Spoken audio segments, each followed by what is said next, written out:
In the spring of 1955, into the cold waters of the Atlantic Ocean east of New York City, a submarine dove. It surfaced off the coast of Puerto Rico 4 days later, having traveled 1,200 miles underwater.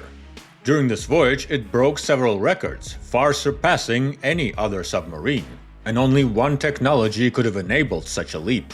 Today on the horizon is the USS Nautilus, the first nuclear-powered submarine in history. 8, 7, 6, 5, 4, 3, 2, 1, now. On July 16, 1945, an explosion occurred in the New Mexico desert that changed human history. The previously exotic term atomic bomb inspired terror with descriptions of its power, but scientists didn't stop at bombs and sought more peaceful uses for the atom. This surge sparked a veritable wave of ideas. Nuclear energy sources were considered for everything, from power plants, ships and airplanes, to trains and cars. Naturally, these trends didn't escape the attention of the Navy. The disadvantages of nuclear reactors, such as their heavy structure, which limited their use in, for example, aviation, didn't seem so critical for ships. The advantages, however, were quite promising. The topic caught the attention of the SCP. I mean the SCB, the Ship Characteristics Board, a department of the US Navy tasked with shaping the design of naval ships and coordinating manufacturers.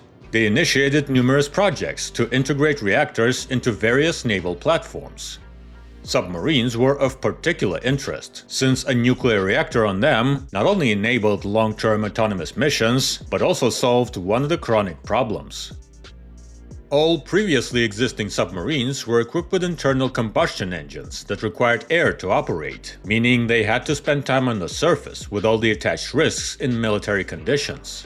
Underwater, batteries were used, but their charge was only sufficient for short dives, after which they would have to revert to conventional engines, which meant surfacing. So these weren't so much underwater boats as diving ones. A nuclear reactor, however, required neither recharging nor air. In theory, a submarine with such a power source could operate underwater for a very, very long time. Oh, how tempting. Thus, among all the ideas, in 1950, priority was given to the nuclear submarine project. Soon, the future technological breakthrough received an official classification symbol, SSN 571. To the standard SS, submersible ship, was added the symbol N, nuclear. The name Nautilus was a legacy of the SS-168 Nautilus from World War II, and obviously Captain Nemo's Nautilus from Jules Verne's novel 20,000 Leagues Under the Sea. Given the submarine's potential, the name was simply obvious. The concept of a nuclear submarine emerged long before these events, back in the late 1930s. But it was merely a theory, its implementation delayed first by World War II and then by the skepticism of the military, who were more fascinated by atomic bombs in the 1940s. Nevertheless, work continued in all areas, and technology eventually reached a point where it was possible to move from theory to practice. The prototype and test rig began construction at the National Reactor Testing Station in Idaho in 1950. The STR Mark I was a pressurized water reactor with a neutron moderator and uranium-235 in its fuel elements.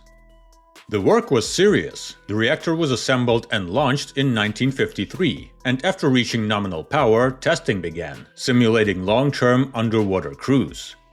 It wasn't without problems. The lengthy tests caused some systems to malfunction, but they were quickly restored with adjustments to the design. Safety wasn't forgotten either, with a powerful defense system in place. Too powerful, in fact. The system at first was so sensitive that an emergency reactor shutdown could be triggered by simply stomping your foot on the floor near the test rig, but eventually they refined it quite successfully. Having completed the work on the Mark I, nuclear scientists began developing a fully fledged model with a capacity of approximately 10 megawatts, intended for installation on the submarine.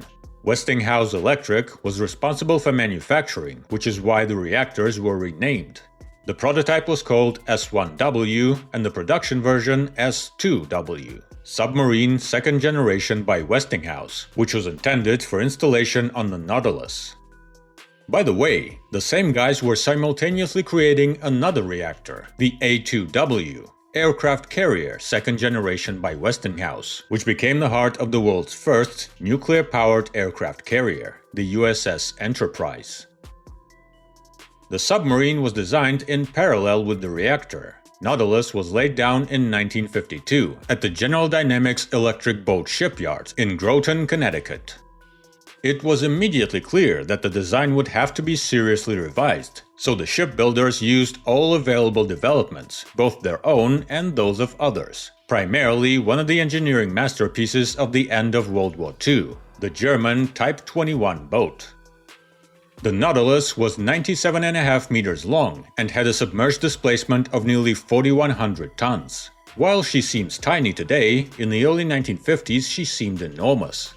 The overall layout was a transitional design between older boats and modern models. The exterior, compared to its peers, was clean and streamlined, with minimal external elements, but it still hadn't quite reached the modern teardrop shape.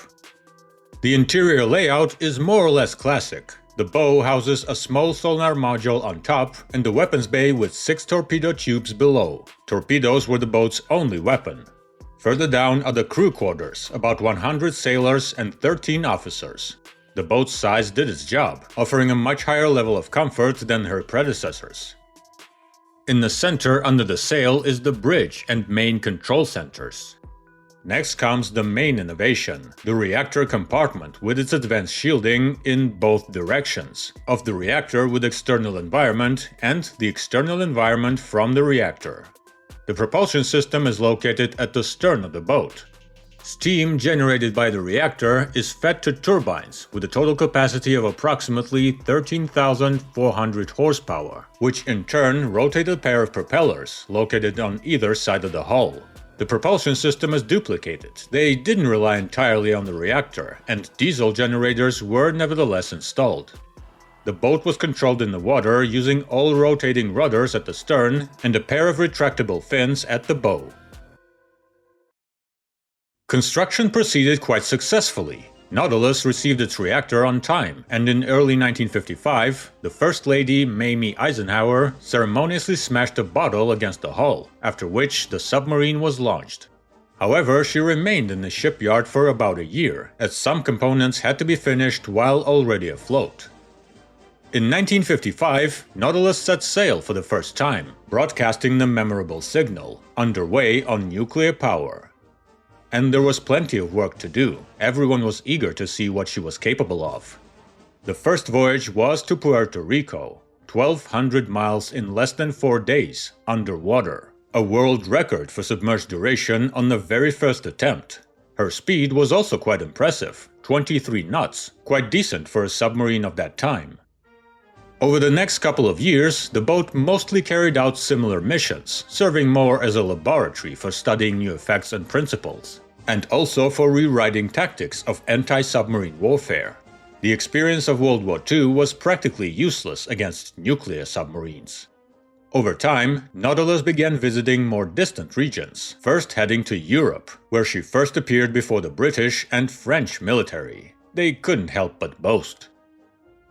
In 1957, Nautilus broke a symbolic record. The submarine covered a distance of 60,000 miles, which is approximately 20,000 leagues. Ironically, while the Nautilus's most extreme innovation was its nuclear reactor, it was practically the only component that didn't cause any problems. The submarine received a huge number of new and, in some places, crude systems: communications, navigation, detection, life support, and propulsion, which were constantly prone to failure. These failures weren't critical and didn't pose a threat to the submarine or her crew, but they were quite annoying. Added to this were the side effects of the hull and sail hydrodynamic innovations. At high speed, they were found to cause vibrations that made the submarine, well, noisy. But all the experience, including the mistakes, was learned from, and on subsequent submarines these issues were largely resolved. Finally, the time had come to realize the submariner's long-held dream: to pass beneath the Arctic ice, right at the geographic North Pole. It wasn't just the submariner's dream, of course, but also good old politics. In 1957, the USSR launched the first artificial satellite into space, the Sputnik. The US was searching for a response, and while the space industry was preparing to launch its own satellite, sailors proposed that very same voyage to the pole, and only one submarine could accomplish it. In 1958, Nautilus began Operation Sunshine. The timing was perfect, mid-summer, when the ice was supposed to be not as thick as in winter. The route ran from Pearl Harbor, past Alaska through the Bering Strait, and straight into the Arctic, crossing the North Pole. The mission was no easy fit. Navigational difficulties arose. The ice of the Bering Strait went very deep underwater, and at several points, the idea of surfacing and torpedoing their way through was entertained. But everything went successfully. Nautilus traveled 1,590 miles, surfaced north of Greenland, and reported its success. Naturally, the success was celebrated with pomp. The crew was greeted with a parade and awards, and the country's leadership was lost in dreams of nuclear-powered merchant submarines sailing beneath the Arctic, not forgetting to mention that the Soviets had no submarine like the mighty Nautilus. Incidentally, they didn't have to wait long. The K-3 Leninsky Komsomol was already afloat.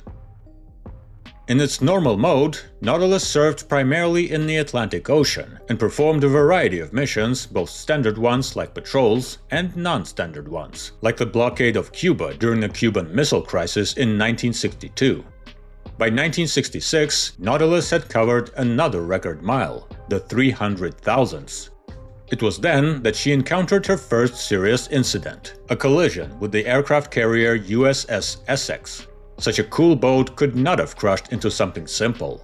The ship's speed was low and a disaster was avoided. The ship suffered a minor damage to the hull and the submarine's sail was dented. Both eventually returned to base under their own power. Nautilus followed this winding route with and without adventures until 1980 when she was retired. 26 years of service. Not bad for what was practically a prototype. The Nautilus was declared a U.S. national monument and towed back home to Groton, where she became the centerpiece of the Submarine Force Library and Museum. So, what can we say in conclusion? Nautilus was a happy submarine. It became the firstborn of the new nuclear age at sea, impressing the world with its capabilities and records, and avoiding any serious accidents and disasters. And Nautilus didn't see combat. At the height of the Cold War, a single torpedo could trigger World War III, so we and the sub can consider ourselves lucky. Subscribe to the channel to stay up to date with new maritime and nuclear stories. There are still a lot of interesting things on the horizon.